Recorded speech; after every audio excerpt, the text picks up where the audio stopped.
कुंजल का अपने पुत्र विज्वल को उपदेश।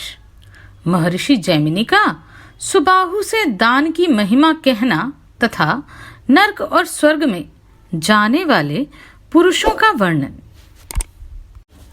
तदनंतर कुंजल ने अपने पुत्र विज्वल को उपदेश देते हुए कहा, बेटा, प्रत्येक भोग में शुभ और अशुभ कर्म ही कारण है।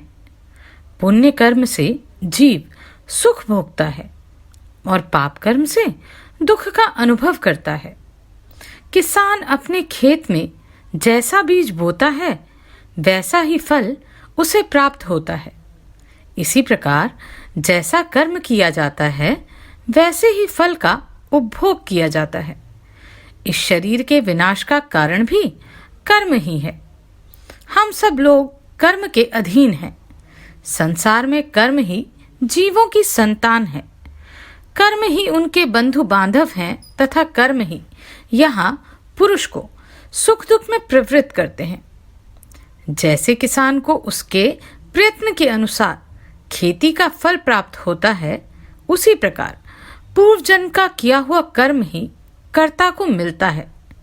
जीव अपने कर्मों के अनुसार ही देवता, मनुष्य, पशु, पक्षी तथा स्थावर योनियों में जन्म लेता है तथा उन योनियों में वह सदा अपने किए हुए कर्म को ही भोगता है। सुख और दुख दोनों अपने ही किए हुए कर्मों के फल हैं।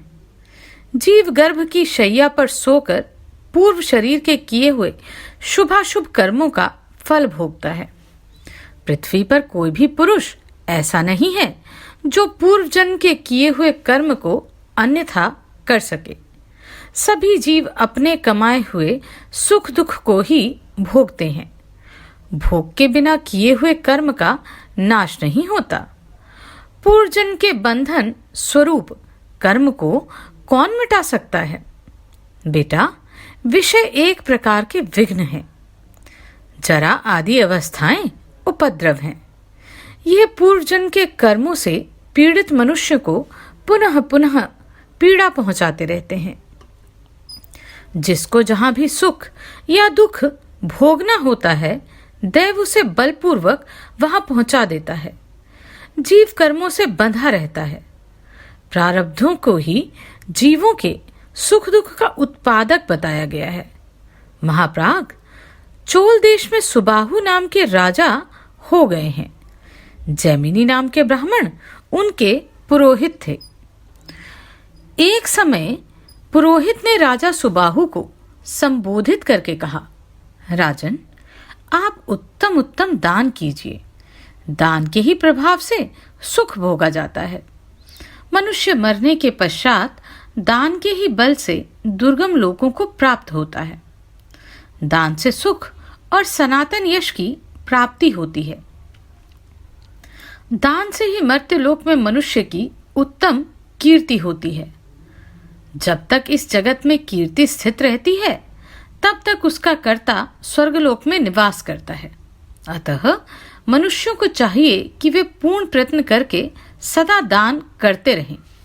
राजा ने पूछा, द्विजश्रेष्ठ, दान और तपस्या इन दोनों में दुष्कर कौन है तथा परलोक में जाने पर कौन महान फल को देने वाला है, यह मुझे बतलाइए।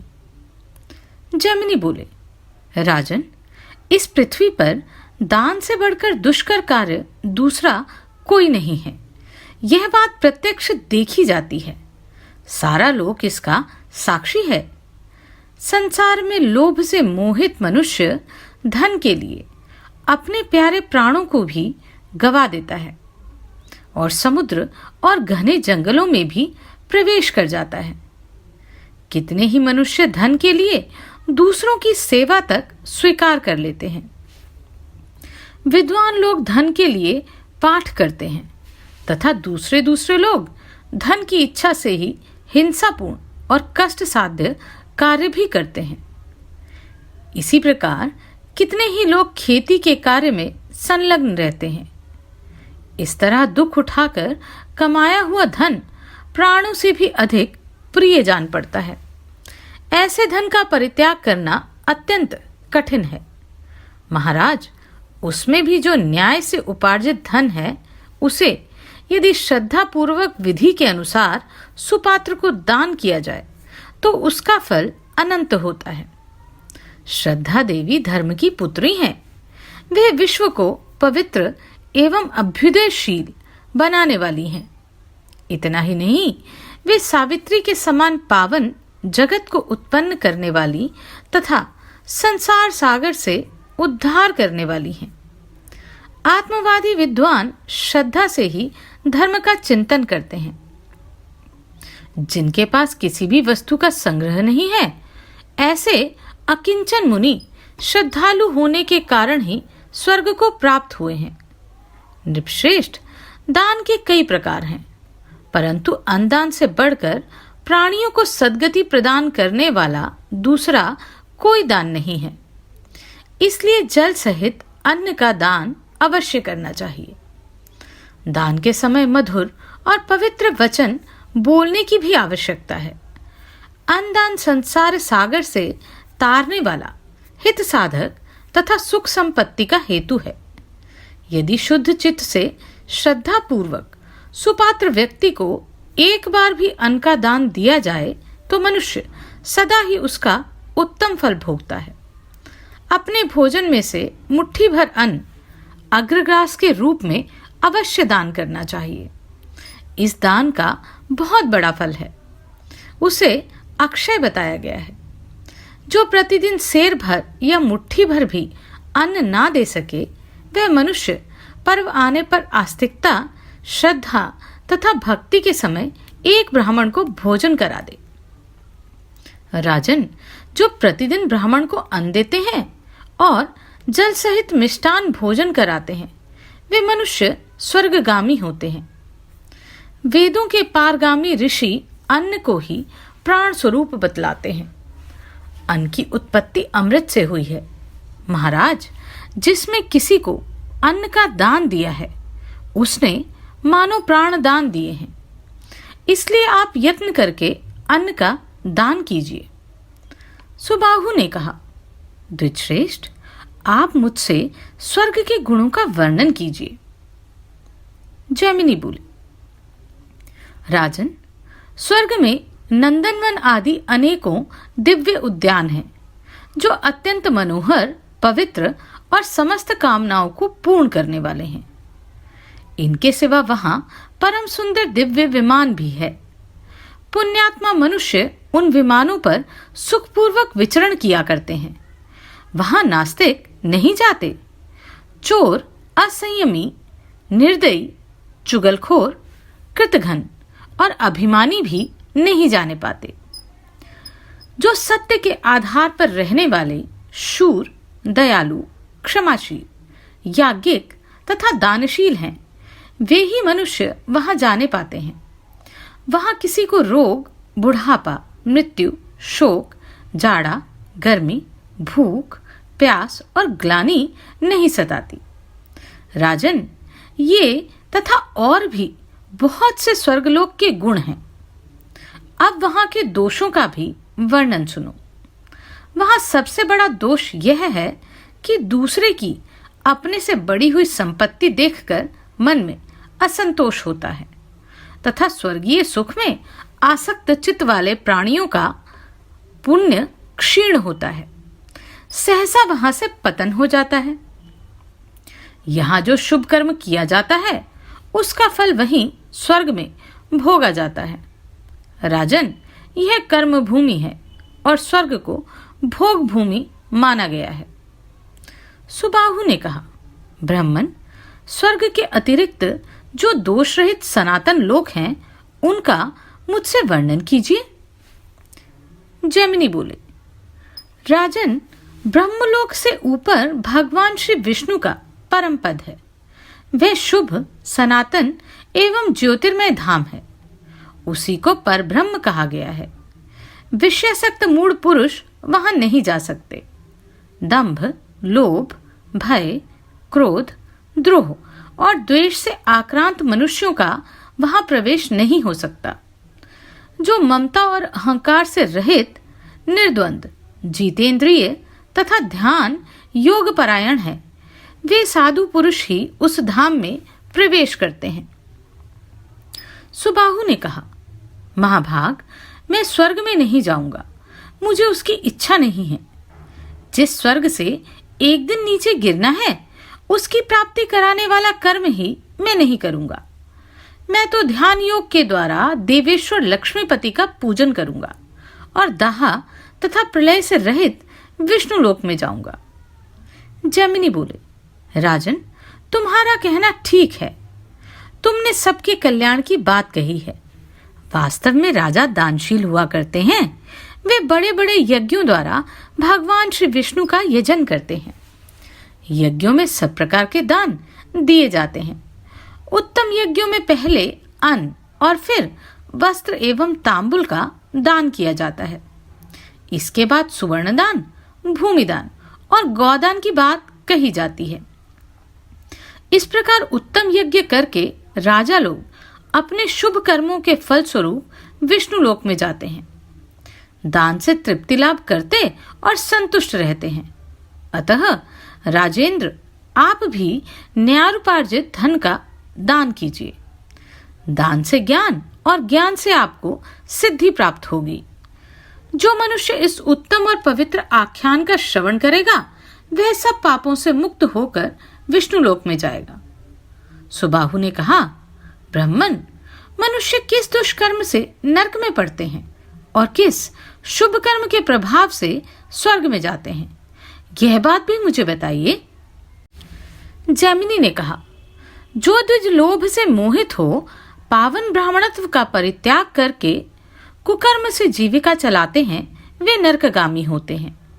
जो नास्तिक हैं, जिन्होंने धर्म की मर्यादा भंग की है, जो काम भोग के लिए उत्कंठित, दाम्भिक और कृतघ्न है, जो ब्राह्मणों को धन देने की प्रतिज्ञा करके भी नहीं देते, चुगली खाते, अभिमान रखते और झूठ बोलते हैं, जिनकी बातें परस्पर विरुद्ध होती हैं, जो दूसरों का धन हड़प लेते हैं, दूसरों पर कलंक लगाने के लिए उत्सुक रहते और पराई संपत्ति देखकर जलते हैं, वे नरक में जाते हैं।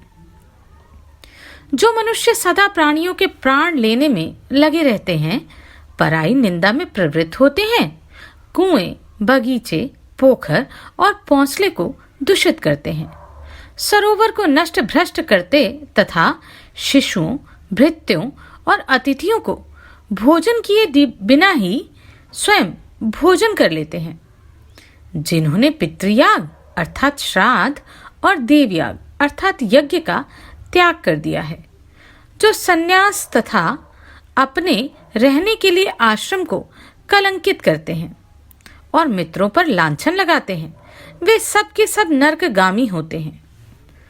जो प्रयाज नामक यज्ञों, शुद्ध चित्त वाली कन्याओं, साधु पुरुषों और गुरुजनों को दूषित करते हैं, जो काठ, कील, शूल अथवा पत्थर गाड़कर रास्ता रोकते हैं, काम से पीड़ित रहते और सब वर्णों के यहाँ भोजन कर लेते हैं, तथा जो भोजन के लिए द्वार पर आए हुए जीविकाहीन ब्राह्मणों की अवहेलना करते हैं, वे नरकों में पड़ते हैं।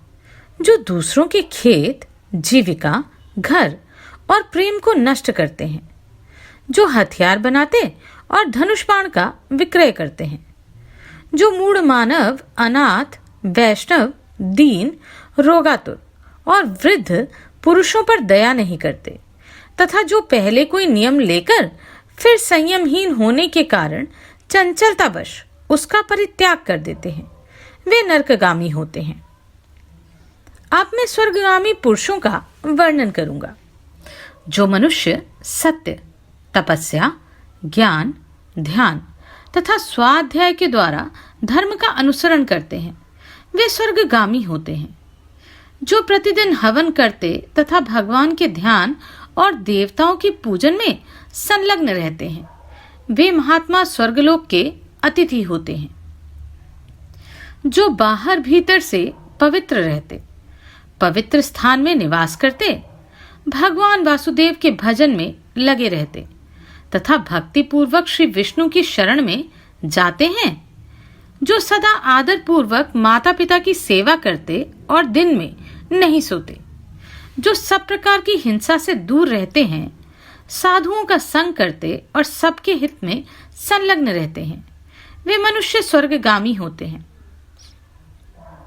जो गुरुजनों की सेवा में संलग्न, बड़ों को आदर देने वाले, दान ना लेने वाले, सहस्त्रों मनुष्यों को भोजन परोसने वाले, सहस्त्रों मुद्राओं का दान करने वाले तथा सहस्त्रों मनुष्यों को दान देने वाले हैं, वे पुरुष स्वर्गलोक को जाते हैं।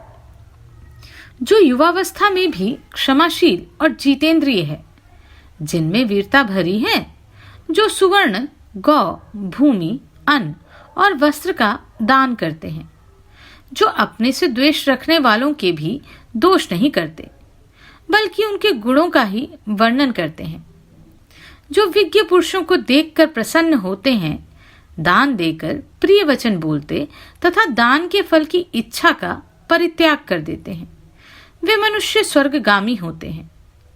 जो पुरुष प्रवृत्ति मार्ग में तथा निवृत्ति मार्ग में भी मुनियों और शास्त्रों के कथनानुसार ही आचरण करते हैं, वे स्वर्गलोक के अतिथि होते हैं।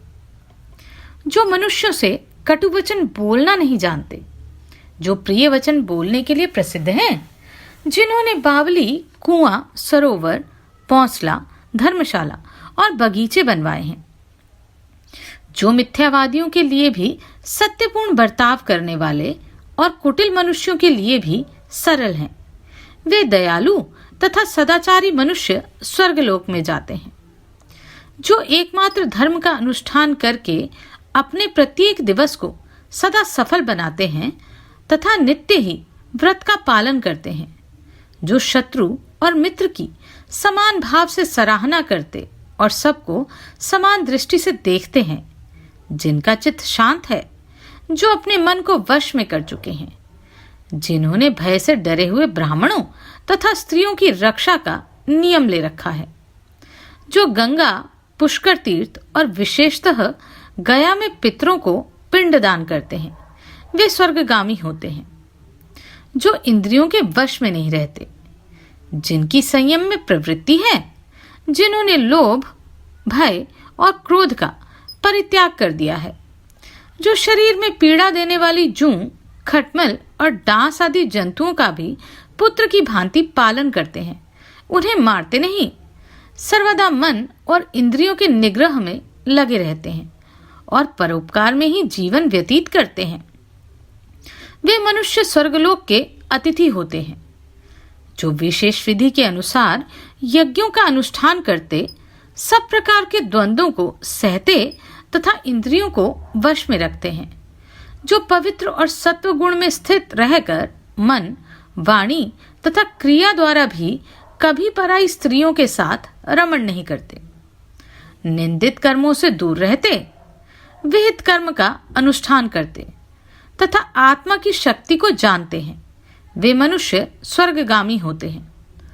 जो दूसरों के प्रतिकूल आचरण करता है, उसे अत्यंत दुखदायी घोर नरक में गिरना पड़ता है, तथा जो सदा दूसरों के अनुकूल चलता है, उस मनुष्य के लिए सुखदायिनी मुक्ति दूर नहीं है।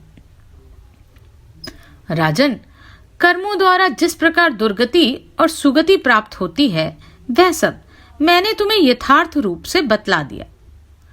कुंजल कहता है, धर्म अधर्म की संपूर्ण गति के विषय में महर्षि जैमिनी का भाषण सुनकर राजा सुबाहु ने कहा, द्विजश्रेष्ठ, मैं भी धर्म का ही अनुष्ठान करूंगा, पाप का नहीं। जगत की उत्पत्ति के स्थानभूत भगवान वासुदेव का निरंतर भजन करूंगा। इस निश्चय के अनुसार राजा सुबाहु ने धर्म के द्वारा भगवान मधुसूदन का पूजन किया तथा नाना प्रकार के यज्ञों द्वारा भगवान की आराधना करके तथा संपूर्ण भोगों को भोग कर वे शीघ्र ही प्रसन्नता पूर्वक विष्णुलोक को पधार गए।